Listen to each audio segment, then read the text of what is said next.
We are unique in our capacity for self-reinvention. And in times of existential threat, we have completely reinvented ourselves before. And often, it's interesting, if you look at the history of our ancestors in Africa, pre-humans in Africa, it's often in response to climate change that we've invented and refined new capacities for survival. This map here on the left, this is a place called Pinnacle Point near the southern tip of Africa. And it's the place where a lot of anthropologists now think that the origin of modern humans may have taken place. There's an archaeological site there where it seems as though these were the survivors when the human race, or the pre-humans, almost went extinct.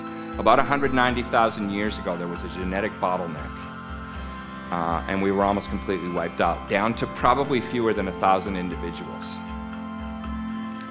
And this may be where we made our stand, Pinnacle Point. And we had to learn a completely different way of surviving, because up to that point we were hunter-gatherers. But there was an ice age in Africa at that time, and we couldn't hunt the way we were used to because the game died out because of climate change. There was nothing to hunt. And the people at Pinnacle Point found ways to hunt for shellfish, and they invented new technologies. And this is the origin of what is called long-chain complex recipe technology. And what that means is these are technologies where you have to go through some complex set of steps to produce something like smelting of metals or heat treatment of rocks, so that the product that you're getting is not obvious from the ingredients you start with. The steps it's long-chain complex recipe technology.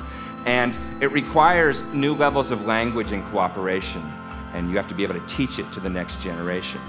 And there's art here and evidence of pigments and personal adornment. So this may be where we became human. It may not be, but the point is there are many examples like this where, faced with catastrophe, we reinvented ourselves in ways that required cooperation and invention on larger scales. And that's what we humans are good at.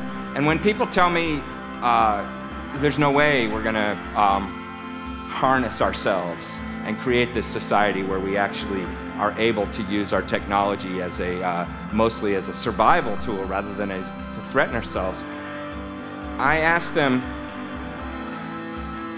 imagine trying to describe a modern city to the people of Pinnacle Point and the way we live now. It would be very hard to do.